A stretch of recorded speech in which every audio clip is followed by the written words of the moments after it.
Assalamualaikum warahmatullahi wabarakatuh. Saudara-saudaraku yang saya cintai, saya banggakan. Bertemu lagi dengan saya, Agus Mar dari lereng Gunung Selamet di Banyumas, Jawa Tengah.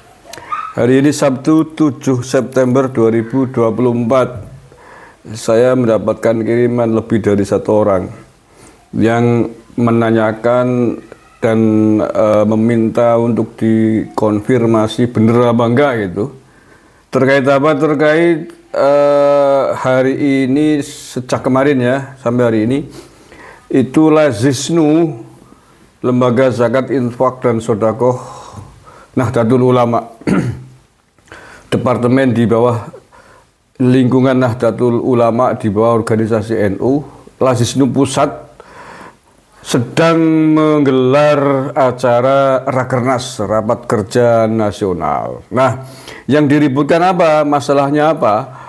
Yakni ada logo peringatan Rakernas tersebut, Lazisnu itu logonya, tulisannya itu mirip persis dengan logo 212. Dimana kita tahu kan, logo 212 itu kan miliknya Rizik Syihab CS, orang-orang FPI CS itu kan. 212 itu logo 212 kebalik itu kan, logo Wiro Sableng. Nah, orang-orang pada kaget, tidak hanya Jabri, di grup juga ribut, ini apa-apa ini logo Lazisnu Rakernas kok mirip persis plek kayak logonya FPI, kayak logo FPI 212 ya, maksud saya gitu.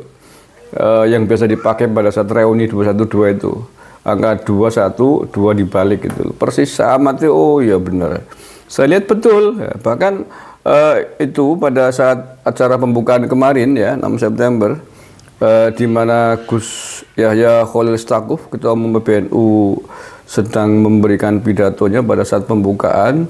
Di belakangnya persis ya, backgroundnya persis itu Lazisnu ya, La Z kayak angka 2, I terus S-nya kayak angka 2 sama NU. Ya persis kayak logo itu 212. Di belakangnya Gus Yahya persis, dan kanan kirinya dikawal oleh Banser. Ya sedang ribut rame ini, saya disuruh ngangkat deh. Tapi saya selidiki dulu, saya cek and recheck dulu, ternyata memang benar. Antara logo Lazisnu Rakernas hari ini dengan logo 212 itu memang mirip, plak jiplak, silakan Anda amati sendiri itu kan, mirip kan. Lalu saya bertanya-tanya, ini apa-apaan gitu loh.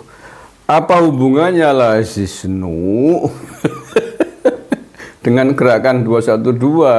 Apa hubungannya Lazisnu dengan logo 212 itu? Kenapa dimirip-miripin? Apakah ada orang grup 212 yang masuk menjadi anggota Lazisnu atau gimana itu?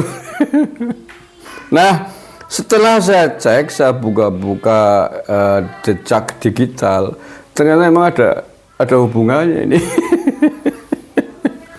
Apa hubungannya? Yakni bahwa Ketua Lazisnu hari ini, Ketua Lazisnu PBNU, pengurus besar Nahdlatul Ulama itu ternyata seorang Habib Ali Hasan Al-Bahar. Ya, mungkin ini hubungannya, koneksitasnya gitu. Mungkin ya. Lah, lalu apakah Habib Ali Hasan Al-Bahar itu anggota atau aktivis gerakan 212 dulu? Kalau memang dia aktivis 212, mengapa kemudian diangkat bisa menjadi Ketua Lazisnu PBNU? Nah, walau alam bisawab, saya tidak tahu apakah Habib Ali Hasan Al-Bahar ini adalah tokoh 212, walau alam bisawab. Tetapi setidaknya ada benang merah yang bisa ditarik, yang menghubungkan antara Habib Ali Hasan Al-Bahar dengan Muhammad Rizik Syihab. Nah, hubungannya di mana? Saya cari-cari jejak digital, saya nemu di Tribun itu, ternyata ini menurut Tribun News ya, Habib Ali Hasan Al-Bahar ini disebut oleh Tribun sebagai muridnya Muhammad Rizik Syihab. Apakah itu yang membuat kemudian Lahisnu logonya ditulis 212 sebagaimana sebuah gerakan yang dipelopori oleh Rizik Syihab dulu? Allah alam bisawab. Tapi bahwa Habib Ali Hasan Al-Bahar di tribunnews.com ini ditulis sebagai muridnya Rizik Syihab. Nah, ini file beberapa tahun yang lalu ya di Tribun News menjadi perbincangan ketika Habib Ali Hasan Al-Bahar ini menjadi penterjemahnya Menteri Agama Gus Yakut saat berdialog dengan pejabat Arab Saudi. Saya baca ya beritanya ini. Baru-baru ini beredar video yang menunjukkan Menteri Agama Yakut Khalil Qomas alias Gus Yakut berdialog dengan pejabat Arab Saudi. Dalam video tersebut, Gus Yakut tampak didampingi seorang penerjemah. Penerjemah tersebut diketahui bernama Habib Ali bin Hasan Al-Bahar. Belakangan diketahui Habib Ali bin Hasan Al-Bahar ternyata adalah murid dari Habib Rizik Syihab dalam kurung HRS. Ini dilansir oleh tribuntimur.com. Di atasnya ada fotonya Habib Al-Bahar itu, di sampingnya ada gambarnya Muhammad Rizik Syihab. Saya tidak tahu momen apa itu. Habib Ali Al-Bahar sedang pegang mic, di sampingnya ada Rizik Syihab. Nah, apakah kemiripan logo Lahisnu pada Rakernas hari ini itu memang sengaja dimirip-miripkan dengan logo 212 ataukah kebetulan? Apakah memang ada misi untuk menelusupkan gerakan 212 ke dalam tubuh NU? Wallahu a'lam bishawab. Hanya Habib Ali Al-Bahar ini, Habib Ali bin Hasan Al-Bahar ini yang tahu, karena dia hari ini dipercaya oleh PBNU sebagai Ketua Lahisnu PBNU. Dan mudah-mudahan ini menjadi bahan perhatian lah ya bagi kader-kader NU. Masa melihat dengan mata telanjang, secara kasat mata kayak gitu tidak bisa membaca. Mestinya kan sebelum dipasang harusnya ada anggota yang mengkritisi, loh ini kok logonya kok Sisnu kok mirip dengan 212. Apa nggak ada yang bertanya? Apa nggak ada yang mengkritisi? Apa nggak ada yang nyendak sampai ke situ gitu loh? Apakah nggak berani, takut kualat? Ketua Lahisnu seorang Habib. Aduh, bubar kalau begini caranya. Tapi mirip ya, silakan Anda lihat sendiri, memang mirip gitu. Nah, saya kira fakta ini walaupun kita belum bisa menyimpulkan apakah memang logo itu sengaja dimirip-miripkan, disamakan dengan logo 212 ataukah hanya kebetulan, ya monggo dikoreksi jajaran pengurus PBNU. Kalau perlu diinvestigasi sejarahnya mengapa sampai membuat logo gambarnya seperti itu. Tentu tidak boleh karena gerakan NU, harokah NU berbeda dengan harokahnya Rizik Syihab ya. Masa harus disama-samain, harus diinvestigasi ini. Kronologi membuat logo seperti itu seperti apa, siapa yang punya ide, siapa yang punya gagasan, apakah gagasannya Habib Ali Al-Bahar itu ataukah gagasan orang lain? Itu diselidiki. Kalau yang punya gagasan membuat logo itu adalah ketuanya, Ketua Lahisnu, yakni Habib Ali Al-Bahar itu, tentu harus ditanya juga gitu. Kok bisa gitu loh. Ya karena ini kan peristiwa yang kesekian kali melibatkan oknum Habib yang ada di struktural NU. Nah, belum lama kita kecolongan. Ya pelakunya juga seorang ketua lembaganya adalah Habib. Ya, ini geger-geger buku ke-NU-an.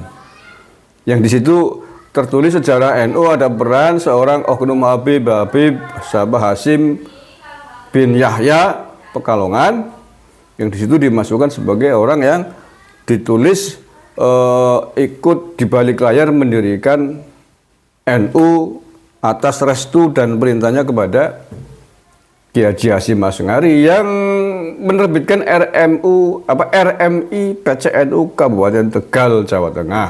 Nah, ketua RMI-nya adalah seorang Habib. Ya, lagi-lagi, ini apakah faktor kebetulan apa enggak? 2 itu. 3 yang sangat populer yang sampai hari ini belum terkonfirmasi seperti apa tabayunnya, klarifikasinya adalah tentang itu tadi, cerita sejarah berdirinya NU yang dibelokkan itu atas temuan itu. Ternyata yang membuat kisah ceritanya juga seorang Habib Al-Yamani, Al-Yahyani gitu. Siapa? Tahu semua lah ya. Disebut Baimong Blenger. Yang membuat kisah ya, menulis bahwa pemilik kisahnya, sohibul riwayatnya ya, bukan penulis bukunya. Jadi buku itu diterbitkan oleh RMI PCNU Tegal, ketuanya adalah seorang Habib. Sohibul riwayat yang menceritakan itu adalah seorang Habib yang meriwayatkan bahwa NU dulu didirikan oleh Mbah Hasyim Asy'ari setelah ada ridho restu dari seorang Habib kakeknya Habib Pekalongan hari ini. Ada videonya masih itu. Ada jejak digital tertulisnya, di NU Online juga ditulis, di Jatman juga ditulis. Lagi-lagi Habib. Nah, ini menjadi evaluasi. Hati-hati, dulur. Waspadalah. Jangan lengah. DNA tidak akan lari jauh dari leluhur mereka. Leluhur mereka DNA-nya what? Sudah banyak yang tes DNA adalah plat G, yakni DNA Yahudi. Sementara klaimnya mereka mengaku sebagai keturunan Nabi, dan ini tidak match karena kalau keturunan Nabi baik dari jalur Hasan Hussein yang lurus dari jalur laki-laki itu adalah harusnya J1 bukan G. Nah, jadi kacang orang ninggal nalanjaran cara wong Banyumas keturunan tidak akan jauh-jauh dari leluhurnya. Waspadalah. Mudah-mudahan ini menjadi koreksi untuk seluruh jajaran pengurus NU di semua levelnya. Masihkah Anda mau bermain-main, mencium, menjilati klan Bani Yaman ini? Ya monggo saja, sesuai itu lintek gawa gaok, umai sampean. Sesuai pertama ditidili jendelane sejarah anu ya, capek umai itu dicapi. Jadi partai politik ada pengurus PDI misalkan dicapi pengurus PAN, ya gelem yang ngono sesuai oke mah PAN gitu. Misalkan begitu. Terima kasih, kurang lebihnya mohon maaf. Wallahu minkum. Billahi taufiq wal hidayah waridha wal inayah. Wallahul muwaffiq ila aqwamit thoriq. Assalamualaikum warahmatullahi wabarakatuh.